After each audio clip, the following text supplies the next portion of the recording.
Hello friends, मैं लता आप सभी का स्वागत करती हूँ अपने यूट्यूब चैनल अंडरस्टैंडिंग क्रिएशन पर। आज दोस्तों आप लोगों के बीच एक कहानी लाई हूँ। कहानी है यह मेरी मातृभूमि है। इस कहानी को मुंशी प्रेमचंद ने लिखा है। आइए कहानी की ओर चलते हैं। आज पूरे 60 वर्ष के बाद मुझे मातृभूमि, प्यारे मातृभूमि के दर्शन प्राप्त हुए हैं। जिस समय मैं अपने प्यारे देश से विदा हुआ था और भाग्य मुझे पश्चिम की ओर ले चला था, उस समय मैं पूर्ण युवा था। मेरी नसों में नवीन रक्त संचालित हो रहा था। हृदय उमंगों और बड़ी बड़ी आशाओं से भरा हुआ था। मुझे अपने प्यारे भारतवर्ष से किसी अत्याचारी के अत्याचार या न्याय के बलवान हाथों ने जुदा नहीं किया था। अत्याचारी के अत्याचार और कानून की कठोरताएं मुझसे जो चाहे सो करा सकती हैं, मगर मेरी प्यारी मातृभूमि मुझसे नहीं छुड़ा सकती। वे मेरी उच्च अभिलाषाएं और बड़े बड़े ऊंचे विचार ही थे जिन्होंने मुझे देश निकाला दिया था। मैंने अमेरिका जाकर वहाँ खूब व्यापार किया और व्यापार से धन भी प्राप्त किया। धन से आनंद भी खूब मनमाने लूटे। सौभाग्य से मेरी पत्नी भी ऐसी मिली जो सौंदर्य में अपना सानी आप ही थी। उसकी लावण्यता और सुंदरता की ख्याति तमाम अमेरिका में फैली। उसके हृदय में ऐसे विचार की गुंजाइश भी न थी जिसका संबंध मुझसे न हो। मैं उसमें तन मन से आसक्त था और मेरी सर्वस्व थी। मेरे 5 पुत्र थे जो सुंदर, हष्टपुष्ट और ईमानदार थे। इन्होंने व्यापार को और भी चमका दिया था। मेरे भोले भाले नन्हे नन्हे पौत्र गोद में बैठे हुए थे, जबकि मैंने प्यारी मातृभूमि के अंतिम दर्शन करने को अपने पैर उठाए। मैंने अनंत धन, प्रियतमा, पत्नी, सपूत, बेटे और प्यारे प्यारे जिगड़ के टुकड़े, नन्हे नन्हे बच्चे आदि अमूल्य पदार्थ केवल इसलिए परित्याग कर दिए कि मैं प्यारी भारत जननी का अंतिम दर्शन कर लूं। मैं बहुत बूढ़ा हो गया हूँ। 10 वर्ष के बाद पूरे 100 वर्ष का हो जाऊंगा। अब मेरे हृदय में केवल एक ही अभिलाषा बाकी है, मैं अपनी मातृभूमि का रजकण बनूं। यह अभिलाषा कुछ आज ही मेरे मन में उत्पन्न नहीं हुई, बल्कि उस समय भी थी जब मेरी प्यारी पत्नी अपनी मधुर बातों और कोमल कटाक्षों से मेरे हृदय को प्रफुल्लित किया करती थी, और जबकि मेरे युवा पुत्र प्रातःकाल आकर अपने वृद्ध पिता को सभक्ति प्रणाम करते, उस समय भी मेरे हृदय में एक कांटा सा खटकता रहता था कि मैं अपनी मातृभूमि से अलग हूँ। यह देश मेरा देश नहीं है और मैं इस देश का नहीं हूँ। मेरे पास धन तथा मेरी पत्नी, मेरे लड़के, मेरी जायदाद, मगर न मालूम क्यों मुझे रह रहकर मातृभूमि के टूटे झोपड़े, 4 बीघा मौरसी जमीन और बालपन के लंगोटिया यारों की याद अक्सर सता जाया करती थी। प्राय अपार प्रसन्नता और आनंदोत्सव के अवसर पर भी यह विचार हृदय में चुटकी लिया करता था कि यदि मैं अपने देश में होता तो। जिस समय मैं बम्बई में से जहाज से उतरा, मैंने काले कोट पतलून पहने टूटे फूटी अंग्रेजी बोलने हुए मल्लाह देखे। फिर अंग्रेजी दुकान, ट्राम और मोटर गाड़ियाँ दिख पड़ीं। इसके बाद रबर टायर वाली गाड़ियाँ और मुंह में चुरट दवाए आदमियों से मुठभेड़ हुई। फिर रेल का विक्टोरिया टर्मिनस देखा, स्टेशन देखा। बाद में रेल में सवार होकर हरी भरी पहाड़ियों के मध्य में स्थित अपने गांव को चल दिया। उस समय मेरी आंखों में आंसू भर आए और मैं खूब रोया, क्योंकि यह मेरा देश न था। वह देश था न था जिसके दर्शनों की इच्छा सदा मेरे लिए हृदय से लहराया करती थी। यह तो कोई और ही देश था। यह अमेरिका या इंग्लैंड था, मगर मेरा प्यारा भारत तो नहीं था। रेलगाड़ी जंगलों, पहाड़ों, नदियों और मैदानों को पार करती हुई मेरे प्यारे गांव के निकट पहुंची, जो किसी समय फूल, पत्तों और फलों की बहुतायत तथा नदी नालों की अधिकता से स्वर्ग की होड़ कर रहा था। मैं उस समय गाड़ी से उतरा तो मेरा हृदय वांसों उछल रहा था। अब अपना प्यारा घर देखूंगा, अपने बालपन के प्यारे साथियों से मिलूंगा। मैं इस समय बिल्कुल भूल गया कि मैं 90 वर्ष का बूढ़ा हो चुका हूँ। ज्यों-ज्यों मैं गांव के निकट आता था, मेरे पग शीघ्र शीघ्र उठते थे और हृदय में अकथनीय आनंद का स्रोत उमड़ रहा था। प्रत्येक वस्तु पर आंखें फाड़ फाड़ कर दृष्टि डालता रहा। यह वही नाला है जिसमें मैं हर रोज घोड़े नहलाते थे या स्वयं की डुबकियां लगाते थे, किंतु अब उसके दोनों ओर कांटेदार तार लगे हुए थे। सामने एक बंगला था जिसमें 2 अंग्रेज बंदूकें लिए इधर उधर ताक रहे थे। नाले में नहाने की सख्त मनाही थी। गांव में गया और निगाहें बालपन के साथियों को खोजने लगीं, किंतु शोक वे सब के सब मृत्यु के ग्रास हो चुके थे। ऐसा घर मेरा छोटा टूटा फूटा झोपड़ा, जिसकी गोद में बरसों खेला था, जहाँ बचपन और बेफिक्री के आनंद लूटे थे और जिनका चित्र अभी तक मेरी आंखों में फिर रहा था, वही मेरा प्यारा घर अब मिट्टी का ढेर हो गया था।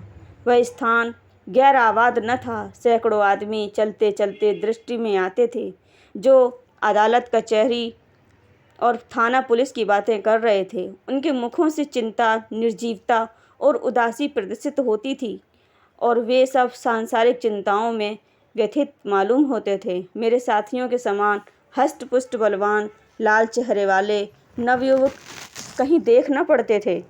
उस अखाड़े के स्थान पर जिसकी जड़ मेरे हाथों ने डाली थी, अब एक टूटा फूटा स्कूल था। दुर्बल तथा कांतिहीन रोगियों की सी सूरत वाले बालक फटे कपड़े पहने बैठे ऊँघ रहे थे।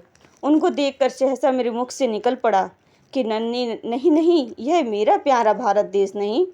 यह देश देखने में इतनी दूर से नहीं आया हूँ। यह मेरा प्यारा भारतवर्ष तो नहीं है।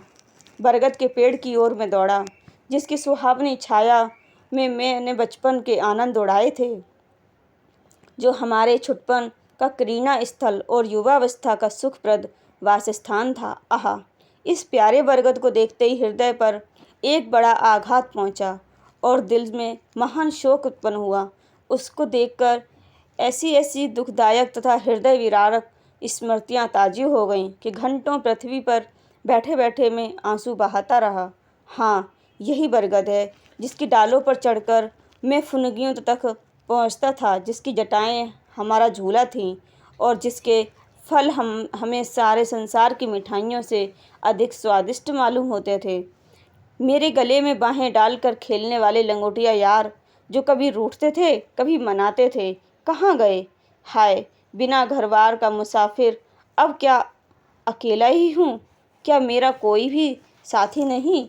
इस बरगद के निकट अब थाना था और बरगद के नीचे कोई लाल साफा बांधे हुए बैठा था।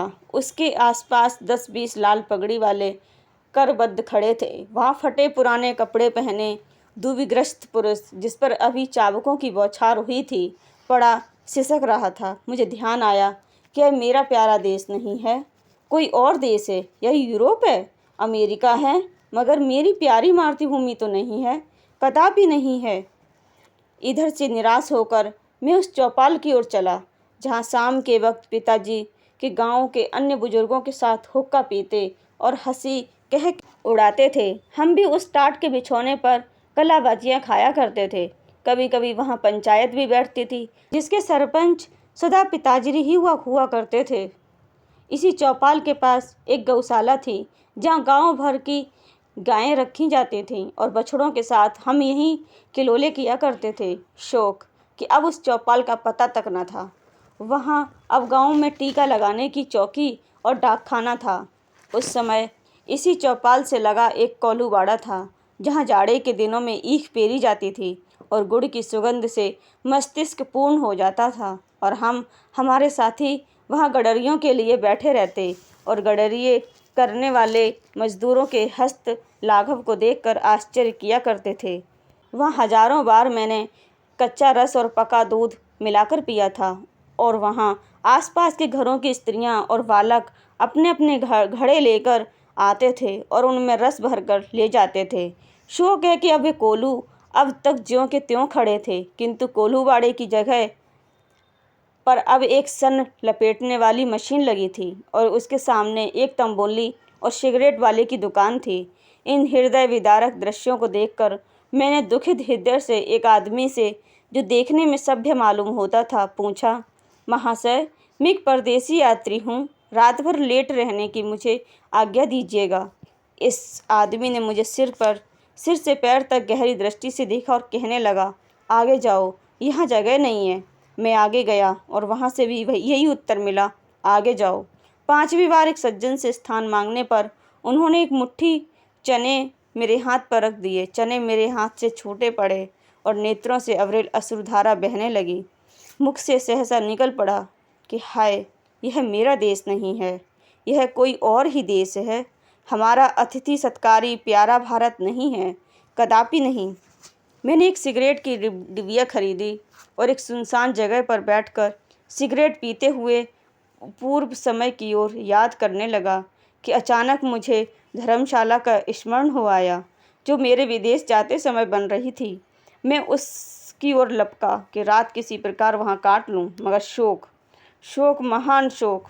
धर्मशाला ज्यों की त्यों खड़ी थी, किंतु उसमें गरीब यात्रियों के टिकने के लिए स्थान न था। मदिरा, दुराचार और धूत ने उसे अपना घर बना रखा था। यह दशा देखकर विवशतः मेरे हृदय से एक सर्द आह निकल पड़ी और मैं जोर से चिल्ला उठा, नहीं नहीं नहीं, और 1000 बार नहीं। यह मेरा प्यारा भारत तो नहीं है, यह कोई और ही देश है। यह यूरोप तो है या अमेरिका है, मगर भारत तो कदापि नहीं है। अंधेरी रात थी। गीदड़ और कुत्ते अपने अपने कर्कश स्वर में उच्चारण कर रहे थे। मैं अपना दुखित हृदय लेकर उसी नाले के किनारे पर जाकर बैठ गया और सोचने लगा, अब क्या करूं? फिर अपने पुत्रों के पास लौट जाऊं और अपना यह शरीर अमेरिका की मिट्टी में मिलाऊं। अब तक मेरी मातृभूमि थी। मैं विदेश में ज़रूर था, किंतु मुझे अपने देश की याद बनी थी। पर अब मैं देश विहीन हूँ, मेरा कोई देश नहीं है।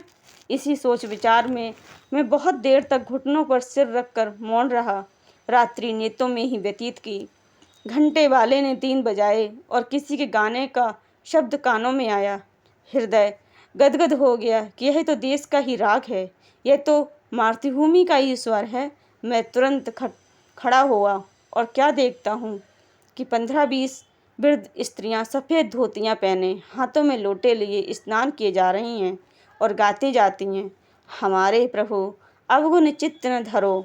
मैं इस गीत को सुनकर तन्मय हो ही रहा था कि इतने में मुझे बहुत से आदमियों की बोलचाल सुन पड़ी। उनमें से कुछ लोग हाथों में पीतल के कमंडल लिए हुए शिव शिव, हर हर, गंगे गंगे, नारायण नारायण आदि शब्द बोलते हुए चले जाते थे। आनंददायक और प्रभाव उत्पादक राग से मेरे हृदय पर जो प्रभाव हुआ था, उसका वर्णन करना कठिन है। मैंने अमेरिका की चंचल से चंचल और प्रसन्न से प्रसन्न चित्त वाली लावण्यवती स्त्रियों का आलाप सुना था। सहस्त्रों बार उनकी जिह्वा से प्रेम और प्यार के शब्द सुने थे। हृदय आकर्षक वचनों का आनंद उठाया था। मैंने सुरीले पक्षियों का चहचहाना भी सुना था, किंतु जो आनंद, जो मज़ा और जो मुझे सुख इस राग में आया, वह मुझे जीवन में कभी प्राप्त नहीं हुआ था। मैंने खुद गुनगुनाकर गाया, हमारे प्रभु अवगुण चित्त न धरो। मेरे हृदय में फिर उत्साह आया कि ये तो मेरे प्यारे देश की ही बातें हैं। आनंद तिरेक से मेरा हृदय आनंदमय हो गया। मैं इन आदमियों के साथ हो लिया और 6 मील तक पहाड़ी मार्ग पार करके उसी नदी के किनारे पहुंचा, जिसका नाम पतित पावनी है, जिसकी लहरों में डुबकी लगाना और जिसकी गोद में मरना प्रत्येक हिंदू अपना परम सौभाग्य समझता है। पतित पावनी भागीरथी श्री गंगा मेरे प्यारे गांवों से 6-7 मील पर बहती थी। किसी समय मैं घोड़े पर चढ़कर गंगा माता के दर्शनों की लालसा मेरे हृदय में सदा रहती थी। यहाँ मैंने हजारों मनुष्यों को इस ठंडे पानी में डुबकी लगाते हुए देखा। कुछ लोग बालू पर बैठे गायत्री मंत्र जप रहे थे, कुछ लोग हवन करने में संलग्न थे, कुछ माथे पर तिलक लगा रहे थे और कुछ लोग सस्वर वेद मंत्र पढ़ रहे थे। मेरा हृदय फिर उत्साहित हुआ और मैं जोर से कह उठा, हाँ हाँ, यही मेरा देश है, यह मेरा प्यारा देश है, प्यारा भारत देश है, यह मेरी पवित्र मातृभूमि है, यही मेरा सर्वश्रेष्ठ भारत है। और इसी के दर्शनों की मेरी उत्कृष्ट इच्छा थी और इसी की पवित्र धूलि के कण बनने की मेरी प्रबल अभिलाषा है। मैं विशेष आनंद में मग्न था। मैंने अपना पुराना कोट और पतलून उतार कर फेंक दिया और गंगा माता की गोद में जा गिरा। जैसे कोई भोला भाला बालक दिन भर निर्दय लोगों के साथ रहने के बाद संध्या को अपनी प्यारी माता की गोद में दौड़कर चला जाए और उसकी छाती से चिपट जाए। हाँ, अब मैं अपने देश में हूँ, यह मेरी प्यारी मातृभूमि है, ये लोग मेरे भाई हैं और गंगा मेरी माता है। मैंने ठीक गंगा के किनारे एक छोटी सी कुटी बना ली। अब मुझे सिवा राम नाम जपने को और कोई काम नहीं है। मैं नित्य प्राय गंगा स्नान करता हूँ और मेरी प्रबल इच्छा है कि इसी स्थान पर मेरे प्राण निकलें और मेरी अस्थियाँ गंगा माता की लहरों की भेंट हों।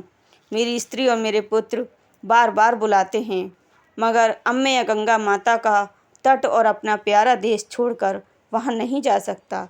अपनी मिट्टी गंगा जी को ही सौंपूंगा। अब संसार की कोई आकांक्षा मुझे इस स्थान से नहीं हटा सकती, क्योंकि यह मेरा प्यारा भारत देश, यही मेरी प्यारी मातृभूमि है। बस मेरी उत्कृष्ट इच्छा यही है कि मैं अपनी मातृभूमि से ही अपने प्राण विसर्जन करूं। धन्यवाद दोस्तों।